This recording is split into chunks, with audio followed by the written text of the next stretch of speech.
Nursery School. Oh, recording in progress. So yeah, I'm deputy head at Alfreton Nursery School.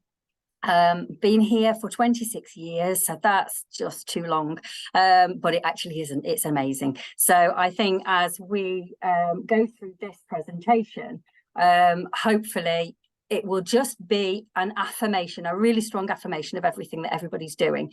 It's almost been quite a strange presentation to put together, in the sense that it didn't feel like I was going to be saying anything new. Normally, when you want to present something, it's the latest thing, or it's something to develop and something that people haven't heard of before. And the more that you look into this, you just think, this is bread and butter. This is what we all do all of the time. And it would actually be really hard not to do it. So I have put, as we go through, links to the EEF, because the Education Endowment Foundation have spent time researching this particular concept. And within the link that has also been put into the chat for you, there are videos and things to support materials that are around the edges of this, just to give some context to the concepts that are involved in this. But as I say, it's not teaching anybody anything new. I think the point about this is becoming more consciously aware of what we're doing. And I think we could feed this into our plans. There's all sorts of things that we can do with this to raise our own awareness of what we're doing, and then to help us to understand why we're doing what we do, because actually that's critically important. Teaching and modelling social communication couldn't be more important, but it's understanding that at a more conscious level that I think is perhaps the key to this. So we will get started.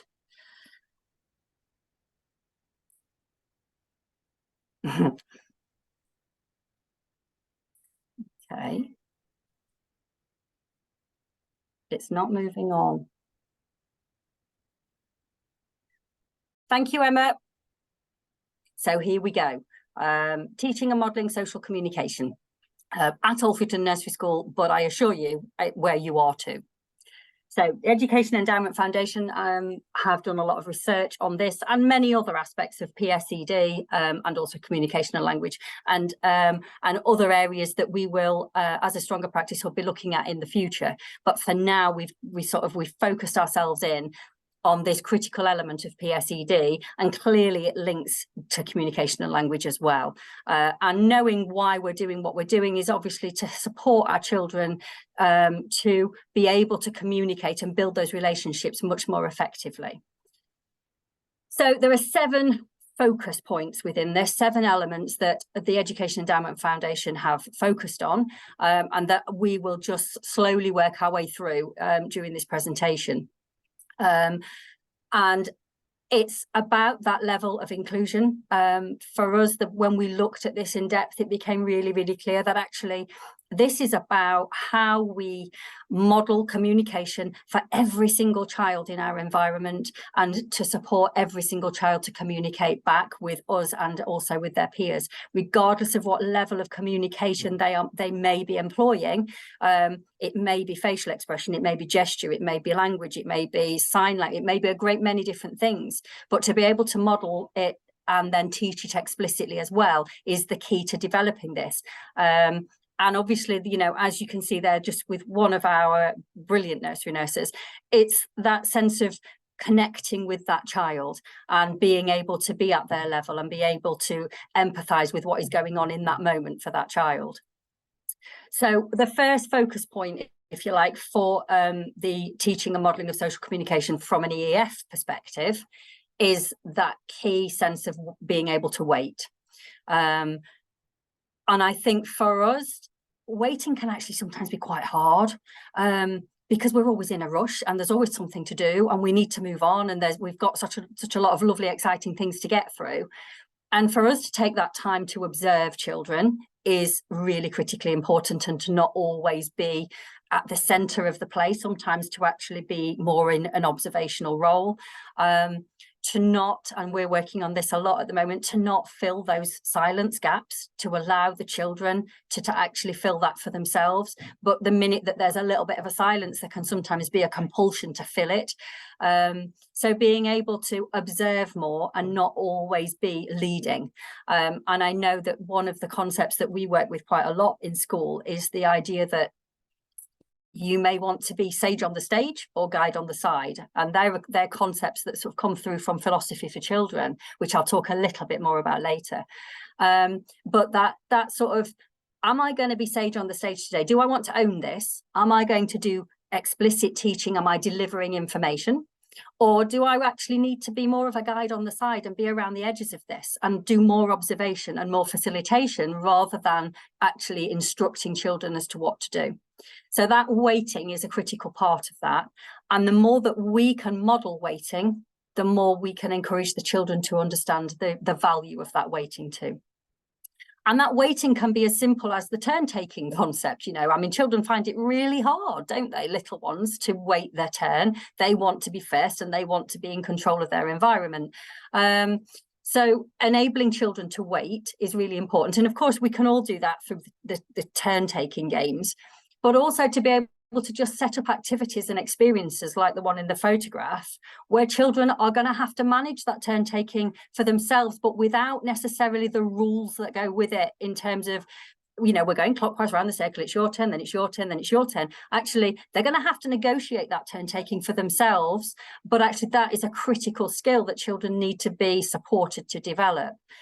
And that 10-second thinking time, which is obviously what we I sort of alluded to, that I'm going to sort of draw you into actually, is this idea that as we've presented something to children, then to give that 10 seconds for them to process that, to figure out what the response they want to give, and to then give them the opportunity to do so. For a lot of young children, 10 seconds is needed. And it's certainly in some of our story groups and other sessions, we've made that explicit to the children, because I know certainly my story group last term, I had a lot of very vocal children who wanted to dominate the space. They got a lot to say and they wanted their voice to be the centre of that.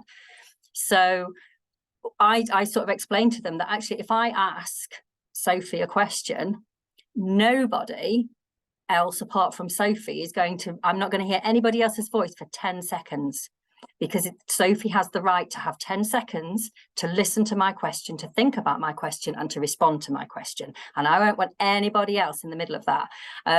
And they were fit to burst. I mean, they were like little balloons ready to go, but they got better and better and better at it. And then it made me giggle, because one of my little ones, even though she was on it and she could answer me in less than 1 second, she used to sit there and say, I need my 10 seconds and it's my right to have 10 seconds. So I used to think that's backfired, but never mind. But in terms of that capacity to wait, how do you feel you manage that in your settings?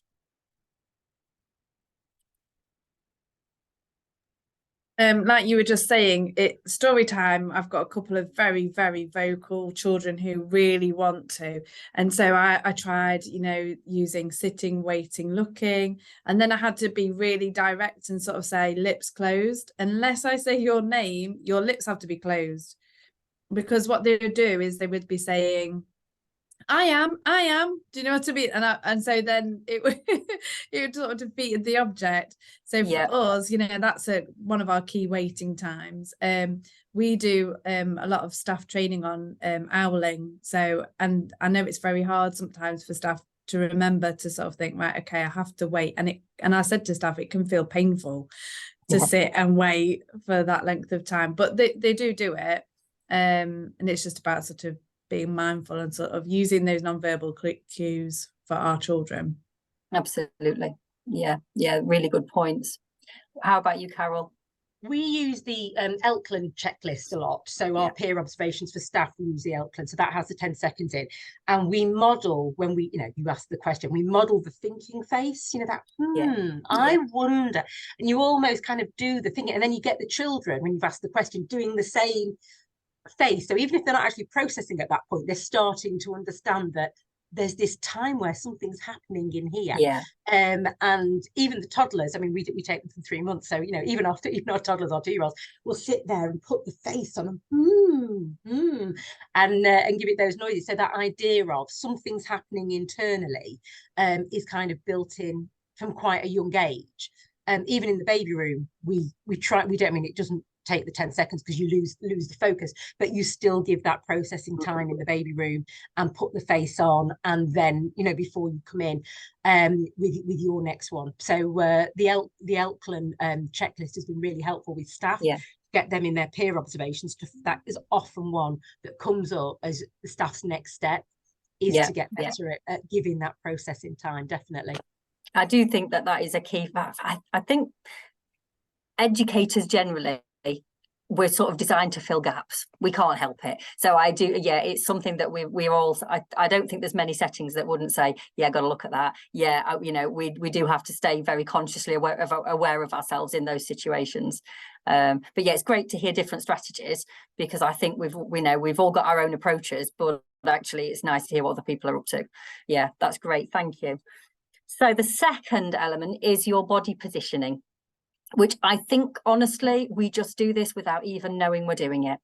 That, you know, for us, that on a really simple level, that idea that you are down at a child's level. And I think, you know, when you have students, often we will find that they stand over the children. They lean over, they stand at tables, they talk to them, but the children are looking up at them. And I don't think it automatically comes as a natural process to sit down on the floor and to get down at their level. But once it's pointed out, then it can settle in. But I think as seasoned practitioners, that's something that you just go and settle down with the children. And I think we need to recognise and celebrate how important our practice is in that, because by joining in and going into their space, where not only are we modeling that level of social communication and that engagement, but we're helping them to feel valued and part of that process with us. And that idea of facing children as well, so that, because we know how important body language is and we know how important facial expression is, and if we're not sitting where children can see our faces, then we actually we're giving away a lot of cues that they're not going to be able to pick up on. And again, that's sort of helping children to understand what a smile means, what a frown means, and all those lovely examples, Carol, about, you know, the wondering face. If children can't see our face, they don't know that we're wondering visually as well as mentally. So I think that body positioning is really important. Do people feel that is something that is as natural as I feel it is in a space, or do you think that's something you have to work on? I think for us, all our staff are really good at that. They're all really good at getting down on their level. We did have a discussion recently about, we're really good at doing it inside, but outside is something that people need to be reminded of. Absolutely. So, you know, for me, I've said there are key places where you can sit. We've got lots of benches, but we've even got little mats that you can take and sit on as well. I think sometimes, and staff have said this to me, they feel that if they're sitting down, they're not doing their job properly because they're not supervising what's happening. And I said, but actually you are, because we don't stand up and supervise inside. So, and they take it on board, and, you know, they do sit down and sort of engage. But I think just it's more of a natural thing for people to stand up outside than it is inside. So that's one of our barriers. Yeah, and it's that, you know, nobody wants a wet bottom, but ultimately sometimes we just have to have the wet bottom. Yeah, I'd agree completely with what Jen just said. It's an outdoors thing, and I've got quite a schooly background. I spent a lot of years working in schools rather than nurseries, or schools with nurseries and those kind of things. And it's almost, they go outside and they end up being the teacher on playground duty, rather than working with the children in the way that they would indoors. And that is, you know, it's like, I don't want to see that teacher on playground duty. That's not what we're doing outside. But again, it's just those reminders. And I think definitely with students, it's part of our induction. So when they come in and they have their induction, there's a sheet that their mentor will go through with them, and actually sitting down with the children, being on the children's level, is part of that. Because I don't think, you know, when the 17, 18-year-olds come in as students, that they always realise that's what the good practice is. And even if they see it being role modelled, they don't always follow that role modelling. So it is just part of that induction. This is how we do it. Everybody is on the floor. And I think there is that sort of that stereotype of a teacher sitting at the front of the classroom, facing her, but not actually involved and sitting with the children, that somehow you're supposed to be detached from your learners. And I think, yeah, they're stereotypes that need to be broken down quite quickly, aren't they, really? But yeah, and the little ones, they need you with them. Yeah. Right. So next one is mirroring. And again, I think, you know, when you are sitting with children and you are facing them and you're very much a part of their world, I don't think you can't help but mirror their face. And I think for them to be able to mirror yours, actually, if we think about that from a scientific perspective, that, you know, the basic biology, there's a lot of research being done on the mirror neurons in a child's brain, and how actually very young children are they're programmed to mirror. They're searching for the adult for who they can actually assess and mirror back. So that's the only way they actually know if something's scary, because your face looks scary, or if they know that this is an exciting, happy thing to do. Oh, good, because your face is telling me it's happy and exciting. A very young baby doesn't automatically assess a situation to know what emotion to employ and to put into that. So those mirror neurons in the brain are so critically important. And, you know, with our little ones, again, that mirroring is just so important, because it also supports with that emotional regulation. If a child's getting higher and higher and higher, but you have a very calm energy and your face and every part of you is calm, then there is an inbuilt part of them that will be happy to be co-regulated at some point, and will then start to come back in line, as it were. So that mirroring, I think, is, yes, it's a desired part of social communication, so that children are taking their cues, but there's a biology behind that as well, and actually they really, really need that. And I, you know, you just love, I mean, like in that picture, you know, you're reading a story and a little girl is so enthused by that, and she just goes, "Wah!" And you just automatically go back into the same space with her, because that's her enthusiasm and that's an appropriate response to that position in the book. So you go with her, and then very quickly all the other children started to do that. So it's that sort of collective communication. Nobody's had to say, "I'm excited." The body language just said that, and then the mirroring took over. So again, you know, I don't think it's something we necessarily think about, but perhaps we could be more consciously aware of the fact that we're doing it. Does that feel right? Yeah, I think so. You know, I always say to staff, like, how we feel on the inside is portrayed to the children very easily. So even when it's really, really like busy, or you've got lots going on, you still got to be calm, haven't you? You still got to have that calm influence, because otherwise the children will get really heightened. And somebody once said to me, you don't have to be, this years ago, like an entertainer. So I pass that on to like the staff, and I'm like, you don't have to entertain them, because actually if just playing with them is enough. You don't need to do all this like singing and dancing and you know, like I suppose Mr. Tumblish. Yeah, absolutely. It's and again, it's back to that, what is my role in this environment at this time? Do I want to be the all singing, all dancing? There's a place for that and a time for that, but then there's also the time for that more sage on the stage, or guide on the side, or wherever you want to be, and what is your role at this time? And thinking about that will help you to present something in a way that keeps children on the task, as it were, rather than going off on a tangent.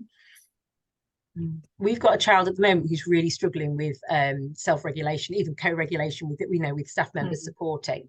And that's one of the things that we've talked about with the staff, that it doesn't matter how much of a bubbly emotion is inside you, how you're feeling at this point, or you know, he's thrown everything everywhere, or somebody's got hurt, all those kind of things, that you have to present that everything is fine, everything is okay to him, through your words, through your body language, through your demeanor, so that he trusts you that everything's okay. So he comes back down. And some of my staff are finding that really, really hard. We've not had a child who acts out like this for a very long time. And some of the staff haven't dealt with it before. And it's just, this is just how we do it. It all goes inside, and we can come into the office afterwards and we can have a little cry or a meltdown or whatever you need to do afterwards. But with that child, you have got to be there to support that regulation, because he can't do that for himself. And you've got to put that that face on and that body on and the tone of voice and all those kind of things, so that he can feel confident that you've got it, that you've got control of that situation, so that he can come back down. And that's back to inclusion, isn't it, ultimately? So that every child, regardless of who they are, where they are, we're talking about equity. We know that children come to us with all sorts of different life stories, but every single one of them has to be able to feel safe in your care and to know that you accept them unconditionally. And as you so rightly say, that mirroring, that being able to express everything being safe and okay, and you're okay here, and you know, you don't need to be frightened, that is so critically important for that child to be able to then settle and to slowly reassess their responses to things and to slowly start to change how they react. But that's not a two minute journey, is it, unfortunately, for them. But when we know that we've got them, you know, we're holding them emotionally, and they will feel that's all that part of that belonging, which is just lovely. Yeah, thank you. Gesturing. So as I'm sure you've seen throughout this presentation, my hands are moving a lot. I can't help but gesture, because it's another form of the way we communicate. It's how we talk. So that's social communication. There's not a lot of point gesturing to yourself. You're going to gesture socially to sort of support your communication.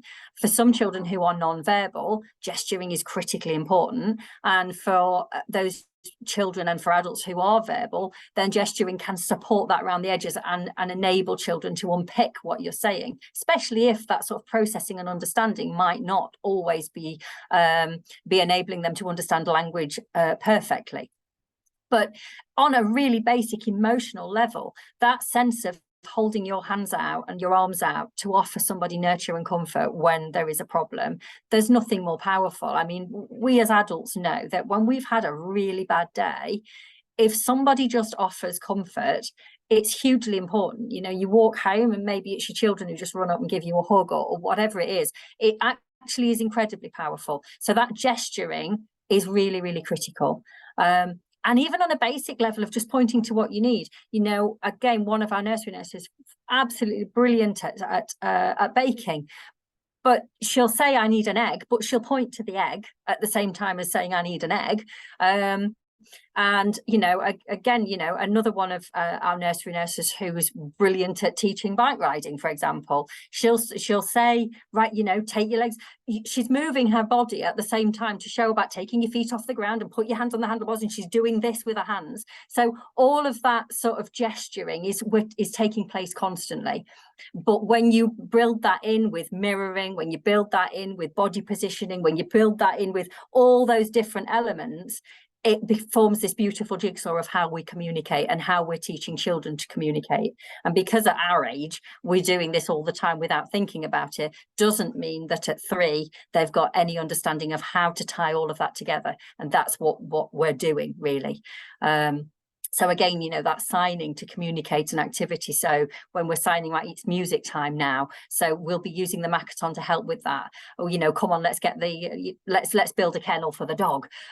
Whatever it is that you're doing, but your hands are so important within that. Does anybody use Makaton or signing or anything? We use Makaton, and we've just had a little boy start with us who's got Down syndrome. So we've had some additional training from speech and language on Makaton for our staff. However, the staff who attended the training said that they knew more Makaton than the people training them. Excellent. So, which was really, because actually it means that they know a lot. But it was nice for them to do, and I sort of like just remember some of the signs that they'd forgotten, or and we do daily signs as well with the children, and we try and send it out to parents as well so that they can do the signs. We also have a member of staff who's very good at signing the books for the younger children, so she signs it, I video it, and then I send it out to parents so they can watch it at home. Yeah. we use some simple Makaton. So there's in each room there is half a dozen of the symbols that are up, which everybody uses, and then where we have children with communication difficulties, we have additional Makaton signs that we use. And one of the staff who works in the baby unit is very good with it, so she will use signs, and the babies will often use those signs before they're using the words that go with them. So they'll be signing for more or please or thank you or those kind of things. So it's a really good way of getting that communication going early doors. And then I did some Makaton training last year with, I'll say, Whiffle Pig. There was a company doing that. And so that kind of increased what we were doing. And we did last Christmas, we did some some of the Christmas songs with some signing for the parents. Lovely. When we did our nativity. No, we've not looked at that this year, but it's just jogged my memory that we did do that.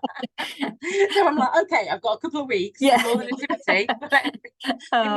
Santa got stuck up the chimney. I have to think, and so yeah, I think I need to get onto that.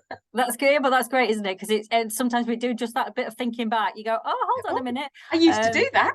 Yeah, absolutely. I was putting the photographs together for this sort of a bit lastminute.com. I have to be honest. The presentation was ready, but the images weren't, and I sort of thought, oh no, I've only got my iPad, so I've got very limited access to photographs here. But as you scroll through the images that are like about 20 years old, I'm thinking, wow, oh look, oh, I did that, and oh, I remember doing that, and you think, I need to revisit these things. Yeah, little signs and things in the photo gallery. I'm thinking, gosh, I actually, yes, I made that I need to bring that back out again. It is really interesting how we get so busy that we just forget all those lovely strategies that we've employed over such a long time. Yeah, that's all great.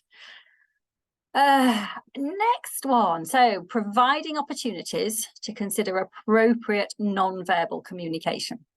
So we all know the inappropriate non-verbal communication. We're experiencing that on a daily level, but to support our little ones to know how to communicate with each other using non-verbal, and that again comes back down to all of that facial expression. But I think more than that, in a sense, it's supporting the children to notice it, because they are, of course, using their facial expressions all the time, and so are we. But to be able to actually say to the children, oh, look at Josh's face. How is he feeling? Something as simple as drawing consciously that face into our conversation means that we are saying, right, how would you look if that happened to you? Can you show me what your face might look like? So again, the Makaton, the modelling, and the drawing consciously in terms of attention to faces, I think is really important. And of course, we do a lot of work with masks and things like that, sort of trying to help children to understand, well, how do I know what you're thinking and feeling if actually you're wearing a mask and I can't see your face anymore? Is it harder to know what you're thinking and feeling, or easier? If I turn my back on you and I speak quite loudly so you can still hear me, do you still know how I'm feeling, or is it a little bit less clear? Just to try to help them to understand just how important the face actually is in all of this. And that, you give so much feedback from your face, don't you? The praise and the celebration and the warmth when a child's done something really, really well. They know when you're proud of them, and equally we know the power of a look. You can just turn around and give a look, and everybody knows that particular activity perhaps needs to stop now. So I think, to underestimate the power of your face is to misunderstand how imperative it is with our communication. Do you do anything around faces? So at the beginning of term in September, we do the colour monster after we've done families. And as part of that, we taught all the children the signs for the feelings. Lovely. And we've got a few children who have difficulties with language. And some of our children who had no language but good understanding were using the signs to demonstrate that somebody else was sad or that somebody else was angry, and it was really good. So, and they still do now, even though we're not doing that. I just need to remember, I think for January when we have our new intake, to make sure that our new children know those signs as well. Yeah, no, that's great. The Colour Monster is great, isn't it? It's a lovely vehicle to explore emotions. That's really super. Strangely, we have the colour monster stuff on the wall in our preschool. So we've got little plastic, you know, the sweetie jars with the red tops. So the children made lots of pebbles in the right colours, and each of the jars is labelled with the angry and sad and all those words. There's the colours are on there as well, and they've got the book. And then if the children are feeling different emotions, they can go and get a pebble, and then you've got that colour and that symbol, that symbolises it. And then we've got some proper, what's the word I'm searching for, canvases, where the children have coloured in the paint, and then we've got the monster outline on it as well. So we've done quite a lot of work in preschool on the colour monster. It's really interesting to hear that we all do the same things, isn't it? But that really worked with the children to be overtly teaching them what those feelings look like. All of our rooms have mirrors as well on the wall, large mirrors, for the children to look at faces and so on, as well. And and when we self-register as the feeling face. So in preschool it's happy, sad and tired. In toddlers it's just happy and sad. And the babies just kind of stick it up with by a face regardless. Absolutely. We're just sticking something up there to say we're here. But that kind of, when you come in the morning, it's talking about our emotions straight away, how we feel today, and it really helps the staff kind of delve into how, what's that child's day going to be like. If we've come in and we're feeling tired, or we've come in and we're feeling happy or sad, how we can best support them as well during that day. Which is lovely. Yeah, absolutely. No, that's all great. Lovely. And colour monster. Yeah, I think he gets around a bit. Right, I've got a feeling this is number 6 out of our 7. So we are coming towards an end. So demonstrating the rules of communication or adjustments based on context. So, obviously in a busy, continuous provision environment, children aren't having to wait their turn to speak in quite the same way as they are if they're in the middle of a story session, or depending on the formality, for want of a better phrase, of the context. Children need to be able to temper their communication according to the environment that they're in and the expectations that go with that. And obviously there are some rules of communication. So for children to be able to get to grips with that is really, really important. And we do a lot of work in different ways, really. But some of our offers are around philosophy for children, which I mentioned a little bit with the Sage on the Stage and Guide on the Side. But within the P4C as well, we do have, for certain children who do an inquiry, which is basically taking a concept, something very open-ended, maybe like friendship. And then within the inquiry of that, we may explore together what we think friendship is. What does it mean? What does it look like? Always understanding that there isn't a right and a wrong, and that different people may have different views. And within that, it's sort of a circle time, if you like. So by exploring a concept like that, we then recognise that we have to have space to communicate. And we therefore use gesture in order to enable that to happen. So somebody would start that conversation off. And then if somebody wants to add to the conversation, they would put their hand into the circle. So we don't do the hands up reaching for the sky and everybody going, oh. It's a hand into the circle. I have something to offer to this conversation. And at the point at which there is an offer, then we can say, oh, I think Sally would like to join in now. Sally, what would you like to say? If we connect with that, if we feel that actually we agree with that, then we connect. Yeah, we like that.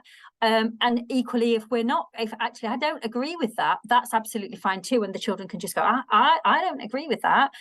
And that's really lovely to not see that as some sort of a judgmental or a critical thing, but it's just actually opinions, points of view, and that it's absolutely fine. But equally, we will have some children who desperately want to take part in this, and they can hear things being discussed and they want to do it because they've got something to say, and they'll put their hand into the circle. And then as soon as you say their name, actually they've changed their mind and they don't want to say anything. I can't cope with this, and now the attention's on me. And at that point, they just put their hand on their heart. And if they put their hand on their heart, that means I need a bit of help here. So then we know that somebody else needs to come in and take the focus away again. So that signalling about contribution to a group conversation and for support means that the children are beginning to use signs, not Makaton, not the formal signs, but just using gesture again to support each other and to understand that the rules of this inquiry, the rules of this environment, is that we don't all shout our opinions out. We respect the fact that everybody may think something different, but that we do take our turn to contribute to that.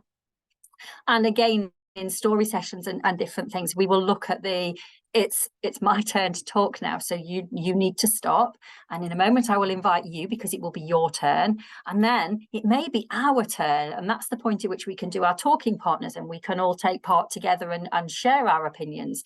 But at the minute it's my turn, so that means you need your listening in, and in a moment it will be your turn, and that's when I'll do my listening. So helping again for them to understand that there are rules here about communication. We don't all just shout at each other and expect somebody to be able to listen and cope with that.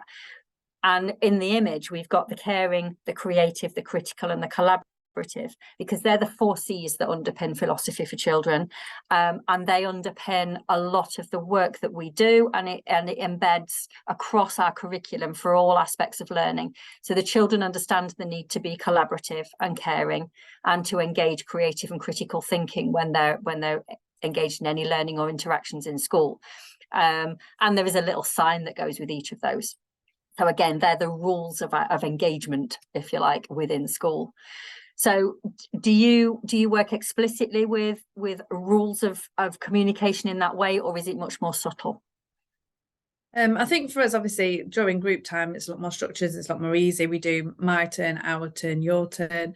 And then when I'm talking in a group, so today we were cooking, and lots of children quite often have lots that they want to say about what they're cooking and what it's related to and things like that. If I'm listening to a certain child, I'll give that child direct eye contact. I won't look at anybody else, and then I'll say if somebody wants to interrupt me, then I'll say I'm talking to so and so, and I'll let that child fully finish what they say. And sometimes, if they're a child who really struggles with the waiting, I might hold their hand so they know I haven't forgotten about them. Lovely. And then I'll try and, sometimes I know what they're going to say because they've sort of blurted out already. Then I'll come back to them and I'll say, right, okay, now you tell me, it's your turn. You tell me what you want to say. And if they've forgotten by that point, I might just give them a bit of a clue as to what it was that we were talking about before. Lovely. Yeah. Yeah, I'm very similar to Jen in that. Often it's the hand holding stops them doing this on you all the time. So you've got all this tap, tap, tap. But actually, if you just hold them the hand, go, yeah, and I know you want my attention. I know you do, but I'm just listening here first. I think we could probably do more on demonstrating those rules, though, if I'm honest. I think that's something that we could certainly look at. I've done P4C, but not for many years. And we used to do that, you're going to be UPAT, but only one person at a time, and how that used to work. With slightly older children, that was more kind of reception year 1. But I'm thinking, actually, yeah, we could definitely, that's an area for us, I think. That is the first, when we've been going through them, I thought, oh yeah, that's good. No, yeah, I'm fine with that. That's the first one I'm thinking, actually, we could do more on demonstrating those rules, make it more explicit for the children, definitely.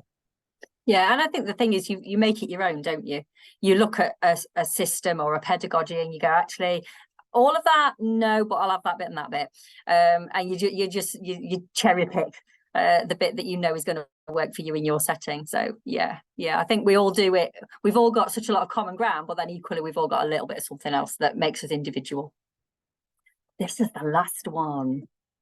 Oh, reminding children of the rules of social communication. So that sense of remembering if there's been a conflict, if something has happened that hasn't worked out, can we recall what those rules are? So again, it's coming back to how explicit are those rules? Do the children understand them? Because if they don't fully understand what the rules are, then they are going to continually revisit the same mistakes in terms of that social communication and that relationship building. So, well, let's think together, what can we do about that? And again, going back to that sort of P4C idea of the collaborative caring approach, let's get together and figure this out. What were the rules? Can we do that? Is that an okay thing to do? Is that caring?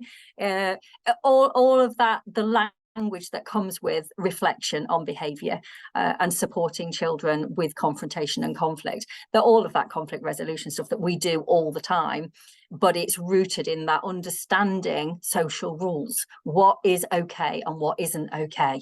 And again, if children aren't completely au fait with that, and if they're not secure within their understanding, then those repeated mistakes will keep occurring. But yeah, that's self-explanatory really in lots of ways. So I think having gone through the 7, I think that's been, I've so appreciated your contributions. Thank you, because that's really made it a collaborative experience, which is lovely. And it's been really great to hear lots of different takes on that. And I think what we need to remember is that every one of those 7, we were doing it. We're all doing it all of the time. And I think we need to celebrate that. And then we look at, is there a tweak here and a tweak there? Maybe I can expand on that. And I think we need to be excited about the offer that we have, and we can enhance it, we can make it better. But ultimately, we have the foundations of amazing practice in all of our settings. And underneath there, we've got that link again to the Education Endowment Foundation. So when these slides come out to you, or when, no, it's not the slides, through the newsletter, you will be able to revisit this webinar. So you'll be able to hear yourselves famous, hooray. And you'll be able to click onto these links. So you will be able to go back in and have a look at that. And there's lots of resources in the EEF page that can support you to see how it's happening in different settings around and about as well. But from our perspective now as well, the 20th of January is an opportunity if you have the time in your lives and would like to come and have a look at us. You're extremely welcome. We will have the vast majority of our team on site for that morning, and it will just be lovely to welcome everybody, and you can have a good nosy and ask lots of questions. And as I say, you're extremely welcome. If you are happy to sort of end the webinar there, I've finished talking.